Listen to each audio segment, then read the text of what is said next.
Hello friends, for the JEE NEET today we are going to start chapter number 11, that is thermal properties of the matter. Read the question number 1.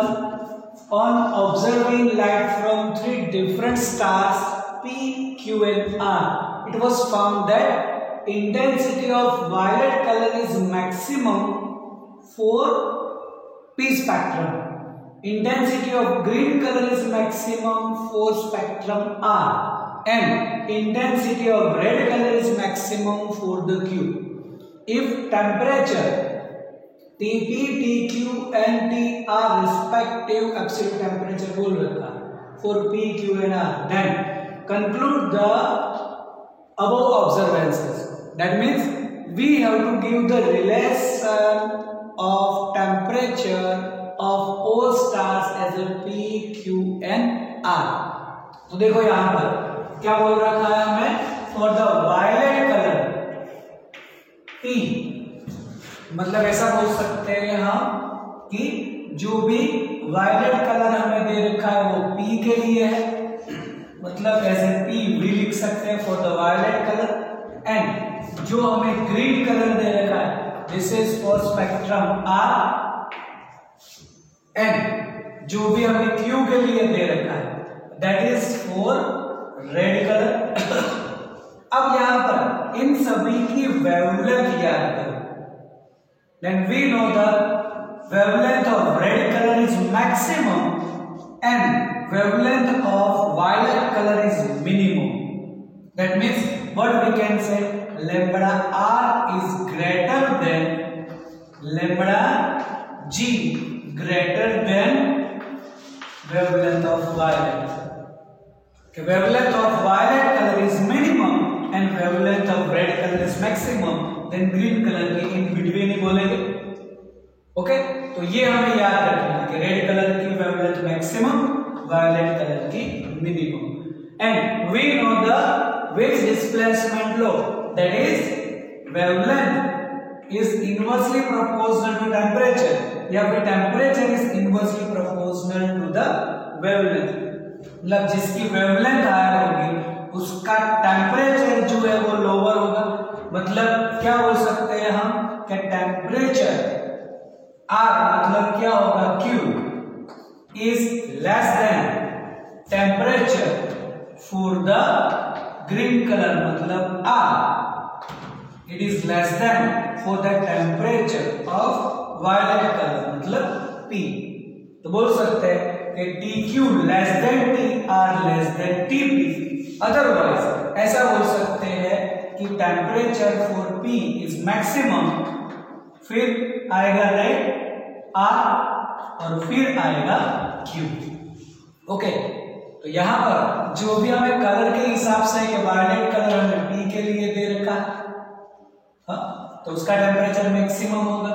फिर R जो दे रखा है that is for green, in between होगा, और red colour हमें Q के लिए दे रखा है तो उसका टेम्परेचर लोवेस्ट होगा।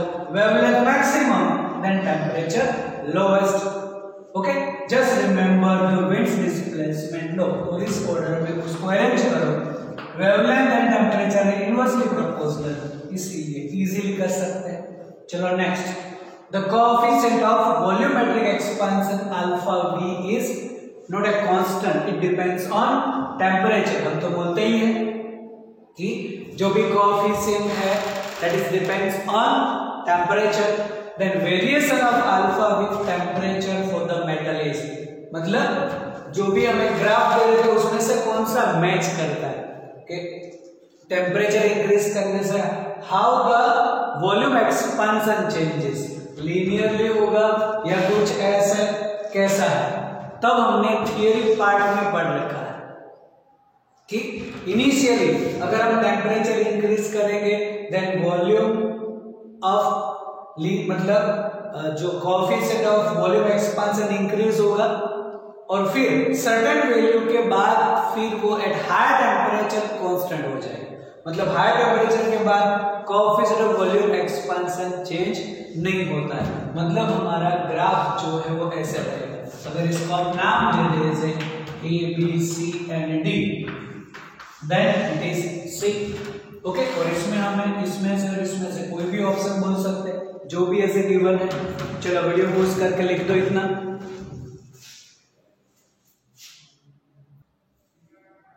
Okay, next number 3, when temperature of water is raised from 0 degree Celsius to 4 degree Celsius, तब क्या होगा?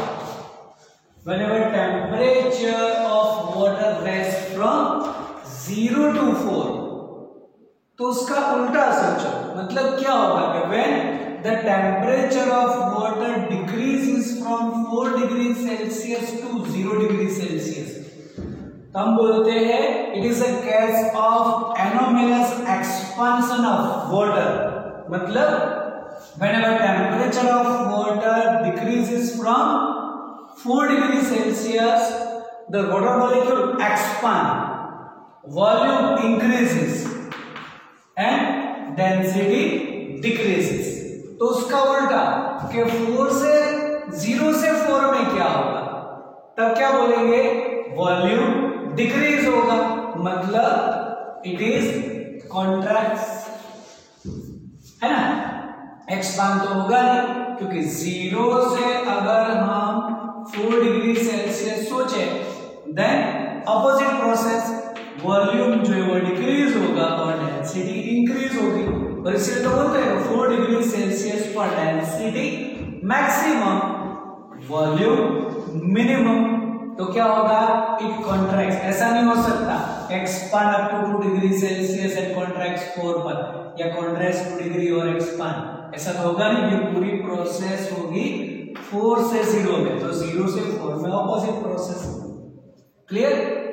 चलो, then number 4, the coefficient of volume expansion is given 49 10⁻⁵ Kelvin inverse, then fractional change the density at the 30 degree raise the temperature।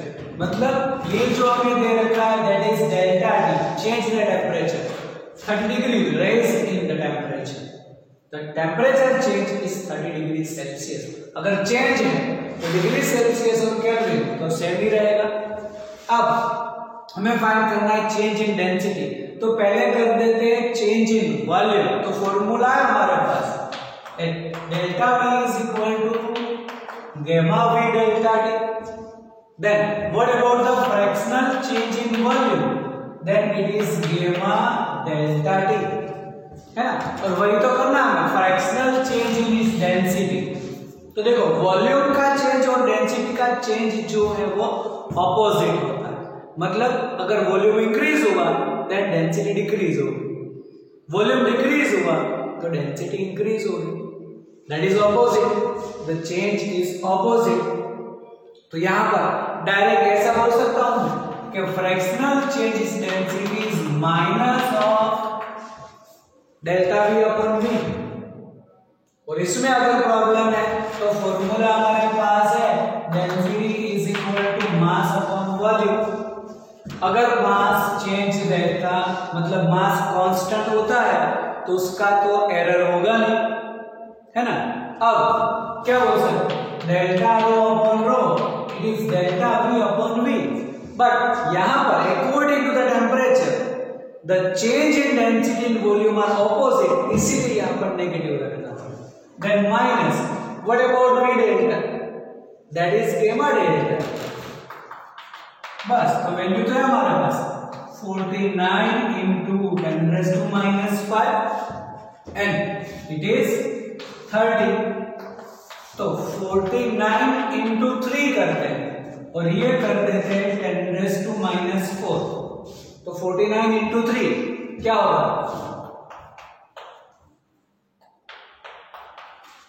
147।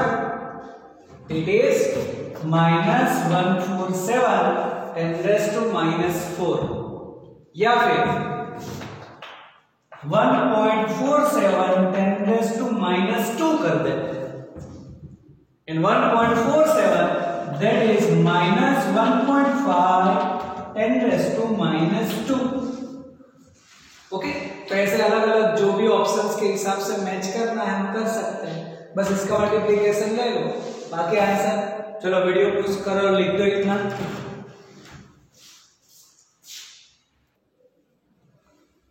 चलो next number 5, two rods of different material having coefficient of thermal expansion alpha 1 and alpha 2, Young's moduli y1 y2 respectively are fixed between two walls. The rods are heated such a way that undergo same increasing in temperature. There is no bending of the rod. Alpha 1 alpha 2 का ratio कुछ हमें दे रखा है 2/3. Stress develop is the same. Then ratio of y1 and y2 पूछा. मतलब ये जो है वो दो चैप्टर का कॉम्बिनेशन हुआ. The present chapter and chapter number 9. यहाँ पर स्ट्रेस हमें सेम दे रखा है. And we know the formula for the Young's modulus क्या है? It is stress upon strain. Then what we can say about the stress? It is Young modulus into strain, है ना. चलो अब strain से रिलेटेड तो जो भी हमें यहाँ पर टू रोड्स डिफरेंट मटेरियल है, एक्सपांशन कुछ ऐसे अल्फा 1 अल्फा 2 जो भी रेशियो में दे रखा है, फिक्स दे रखा है. और अब यहाँ पर two rods are heated such a way that undergo same increase in temperature. मतलब एक फॉर्मूला है हमारे पास कि it is increasing in length is equal to alpha L delta T, है ना. Then what we can say about delta L upon L? It is alpha delta T and this is called strain. Delta L upon L को क्या बोलते हैं? Strain. Therefore अगर stress जिसको हम sigma बोलते हैं तो ये क्या हो जाएगा? y और अल्फा डेल्टा टी. ओके. अब दोनों का हमें बोल रखा है कि stress develop is same means sigma 1 is equal to sigma 2. Then what we can say? The y1 alpha 1 change in temperature तो सेम है, आंसर का तो डायरेक्ट y2 अल्फा 2. क्या कैलकुलेट करना है? y1 upon y2. It is alpha 2 upon alpha 1 and alpha 1 alpha 2 is 2/3. This is 3/2, है ना. Easy. और इसीलिए कोई भी एक ऐसा बड़ा सा क्वेश्चन हो तो ऐसा नहीं सोचना है ओहो ये तो बहुत बड़ा क्वेश्चन है, इसको कैसे सोल्व करेंगे, तो बहुत हार्ड होगा. जितना ऐसा क्वेश्चन की लेंथ ज्यादा होगी उतना सॉल्यूशन इजी होता है. क्यों? क्योंकि उसके अंदर ही सभी जो भी हमें हिंट दे रखी होती है. जितना क्वेश्चन बड़ा होगा उतनी कंडीशंस अंदर गिवन होती है और सभी कंडीशंस को यूज करो. तो ऐसे लॉन्ग क्वेश्चंस हो मतलब वो इजी होगा वही हमें सोचना है. ऐसा नहीं लॉन्ग क्वेश्चंस को हम पढ़े ही नहीं और फिर बाद में पता चला कि ये तो सॉल्यूशन तो इजी है. और है easy. Stress develop same, stress को सेम कर दो. और स्ट्रेस होता है यंग मॉड्यूलस स्ट्रेन. स्ट्रेन हमें इस इक्वेशन से मिलेगा. तो देखो कितना इजी हो गया. Only y1 upon y2 is alpha 2 upon alpha 1 that is 3/2, है ना. चलो ऐसा कुछ question number 6. Two rods, one of aluminium and another of steel. Al is aluminium and that one is the steel. Initial length alpha 1 and alpha 2. मतलब aluminium के लिए हमें 1 दे रखी और स्टील के लिए हम बोल देंगे 2. और connected together form a single rod of length L1 plus L2. Coefficient of linear expansion for aluminium and steel is alpha A मतलब एल्यूमिनियम, अल्फा एस मतलब for the steel. If the length of each rod increases by the same amount then temperature are raised by T degree Celsius. Then find out the ratio of L1 with L1 plus L2. मतलब हमें क्या find करना है? L1 upon L1 plus L2 चाहिए, है ना. तो अब यहाँ पर जो भी हमें गिवन कंडीशंस है उसमें से हम ऐसा बोल सकते हैं कि delta M is equal to alpha L delta T, है ना. अब क्या बोला हमने? If the length of each rod increases by same amount, मतलब दोनों की जो लेंथ इंक्रीज हो रही है वो सेम, टेम्परेचर भी सेम है, मतलब ऐसा लिख सकते हैं delta L for the aluminium is equal to delta L for the steel. That means alpha और L दोनों लिखना है एल्यूमिनियम के लिए, बट एल्यूमिनियम का अल्फा A और लेंथ के लिए लिखो L1 is equal to alpha for the steel and length for the steel is L2. करना क्या है, L1 upon L1 plus L2, तो पहले इसको L1 upon L2 में कन्वर्ट करो. Then what we can say, L1 upon L2, it is alpha S upon alpha A, है ना, होगा कि नहीं? L1 upon L2 is alpha S upon alpha A. अब करना क्या है, नीचे हमें चाहिए L1 plus L2, तो डिनोमिनेटर में हम कंपोनेंट ले लेंगे, मतलब L1 नीचे ऐड कर दें. अब अगर हम L1 ऐड करें नीचे, then L1 upon L1 plus L2, तो अल्फा एस नीचे ऐड करेंगे, अल्फा एस प्लस अल्फा ए. बोलो क्लियर है ना? इसी देखो क्वेश्चन कितना बड़ा है और सॉल्यूशन कितना है उसका, जो भी नेसेसरी चीज है वो गिवन है. इंक्रीजिंग इन लेंथ सेम है, टेम्परेचर सेम है, तो इसको सिर्फ कंपेयर करो, डायरेक्ट आंसर. चलो वीडियो पुश करो और लिखो इतना. चलो number 7, the temperature of equal masses of three different material A, B and C हमें given है 12, 19 and 28 degree Celsius respectively.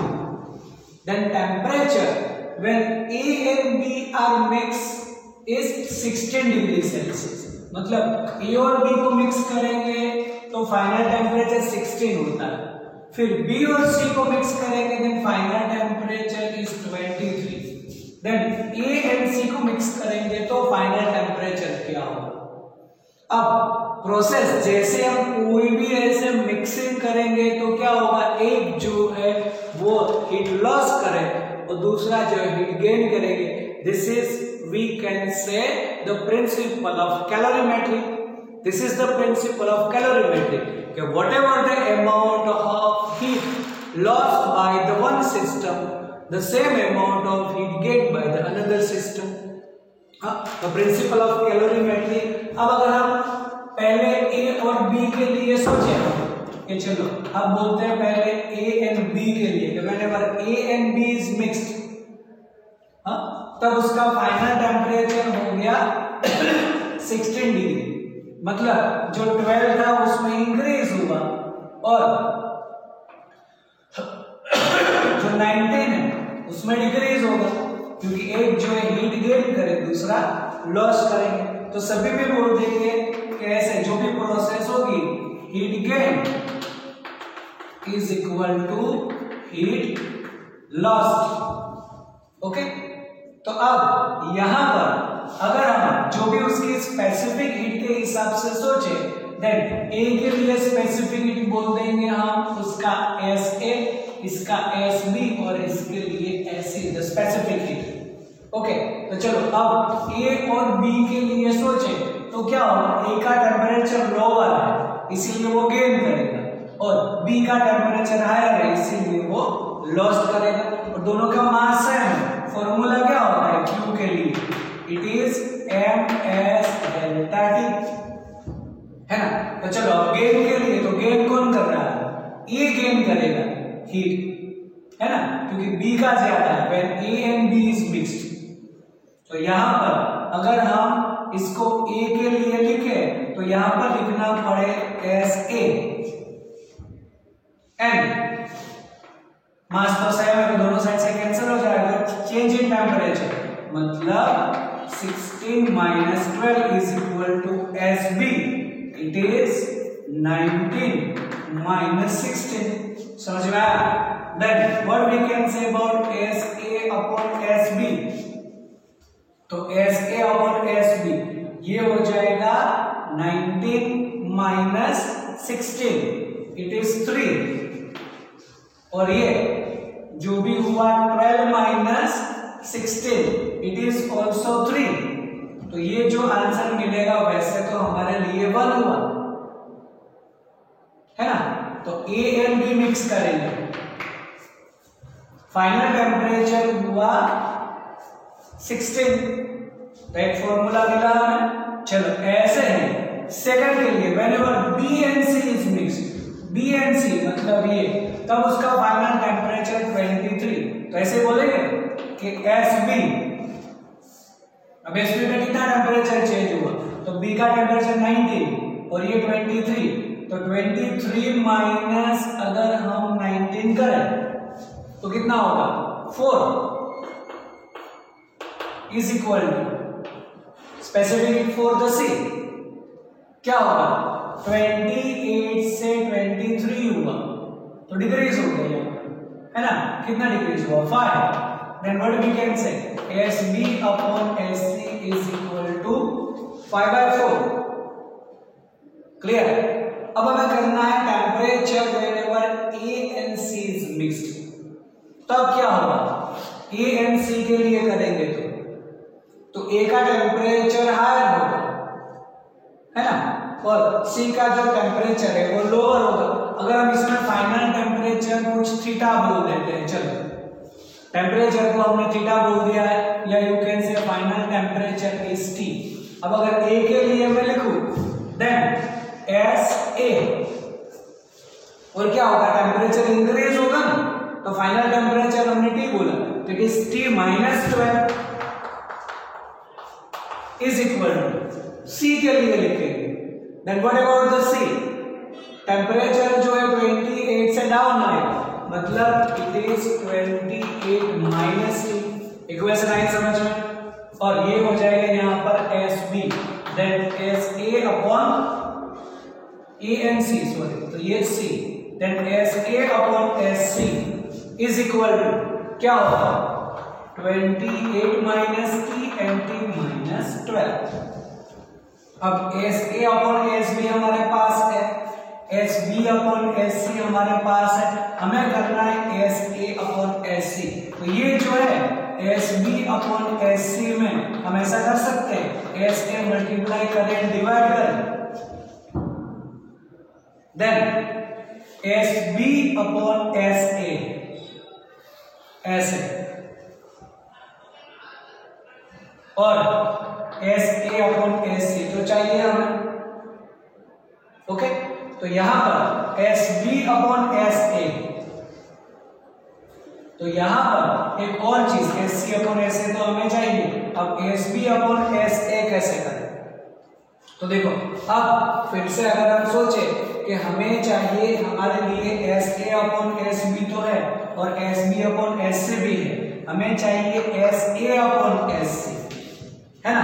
तो देखो SB अपॉन SC ऑलरेडी है, इसमें हम SA मल्टीप्लाई करें डिवाइड करें है ना, तो फॉर्मूला क्या हो जाएगा, ये SA अपॉन SC चाहिए, SB अपॉन SA हमारे पास होना चाहिए, SB अपॉन SA हमारे पास है, इट इज 1 है ना। तो यहां पर ये जो है SA अपॉन SC की जगह पर हम SB अपॉन SA लिख सकते हैं। अब SB अपॉन SA लिख दो, देन SA अपॉन SC, और ये हो जाएगा इसका इनवर्स, क्योंकि तुम इसको मल्टीप्लाई करो, then SB upon SA, SB upon SC it is 5/4। और यहां पर ये जो वैल्यू है उसके हिसाब से कैलकुलेशन करो, तो क्या होगा कैलकुलेशन में, देखो कैलकुलेशन में थोड़ी मिस्टेक, ये जो होगा वो तो हमारे लिए 4 होगा, तो ये हम बोल देंगे 3/4 है ना। तो ये रेशियो तो रहेगा 3/4, SA upon SB that is 3, और 12 और 16 तो ये 3/4 है। अब देखो हमें चाहिए ऐसे SA अपॉन SC की वैल्यू चाहिए, देन यहां पर SA अपॉन SC और SB मल्टीप्लाई करो, है ना। Then S A upon S B भी हमारे पास है और S B upon S C भी हमारे पास है, that is 3/4 and 5/4, it is 15/16। समझ में आया? कैसे करेंगे? S A upon S C, तो S B multiply and divide करो, तो ये हमारे पास रेशियो है और ये हमारे पास रेशियो है 3/4 एंड 5/4, इट इज 15/16। अब क्रॉस मल्टीप्लाई करके आंसर लेके आओ, उसका जो टेम्परेचर तुम्हें मिलेगा वो 22.2 डिग्री सेल्सियस जितना होगा, वो कैलकुलेशन कर दो, सिर्फ क्रॉस मल्टीप्लाई करना है और टेम्परेचर को सब्जेक्ट बनाना है। ओके, चलो next. The time taken to heat the water up to temperature 40 degree Celsius from room temperature is T1 and time taken to heat mustard oil, same mass, same room temperature up to 40 degree, same. Then what about the relation between time का T1 and T2? तो हम क्या बोलते हैं ऐसे, जो oil है वो तो जल्दी गर्म हो जाएगा ना, मतलब जो टाइम होगा T2 it is less than T1, otherwise T1 greater than T2, क्योंकि the conductivity of the oil is greater than the water, इसीलिए जल्दी गर्म होगा, टाइम कम होगा, तो T2 less than T1, otherwise T1 greater than T2। Video pause करो और लिख दो। Okay, see the next. The certain amount of heat is given to 100 gram of copper to increase temperature is 21 degree Celsius. If the same amount of heat is applied to the 50 gram of water, then the rise in temperature is, copper और water के लिए same amount है, तो पहले copper के लिए heat जो है वो कैलकुलेट कर लेते हैं। तो कॉपर के लिए मास कितना है, या कॉपर के लिए करते हैं यहाँ पर कैलकुलेशन वाटर के लिए, तो कॉपर का मास कितना है 100 ग्राम, स्पेसिफिक हीट जूल पर KG Kelvin, that's why it is 0.1 KG mass हो जाएगा। Then Q is equal to ms delta T, mass 0.1, specific for copper 400 and changing temperature कितना है 21। अब डिग्री सेल्सियस और केल्विन, इंक्रीजिंग इन टेम्परेचर है, change ही तो है वो, है ना। देन कितनी हीट मिलेगी, तो यहाँ पर अगर हम 0.1 कैंसिल करेंगे तो ये 40 हो जाएगा, तो 40 into 21, है ना।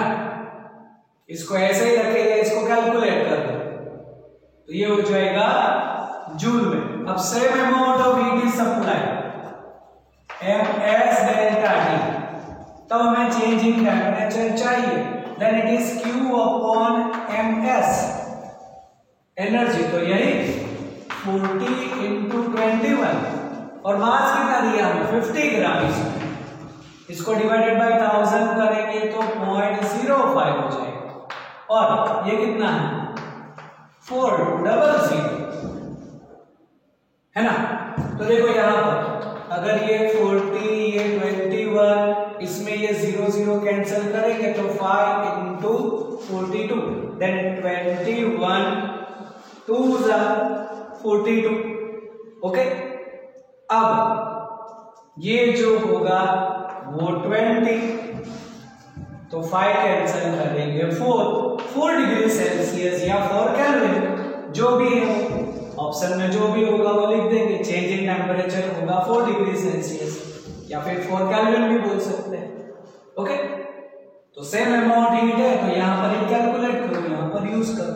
चलो next, at atmospheric pressure water boil at 100 degree Celsius, if pressure reduce, then अगर हम प्रेशर रिड्यूस करेंगे तो क्या होगा, हमें पता है अगर प्रेशर इंक्रीज करने से क्या होता है, वाटर बॉयल मतलब boiling point of water increases, then अगर प्रेशर रिड्यूस करेंगे then we can say boiling point of the water decreases, that means on reducing the pressure the water boil at lower temperature, ऐसा बोल सकते हैं। हमें पता है अगर प्रेशर इंक्रीज करने से the boiling point of water increases, then pressure decreases, then boiling point of water also decreases. तो बोल सकते हैं water boil at lower temperature, ऐसा ऑप्शन चूज कर दो। ओके चलो लिख दो इतना।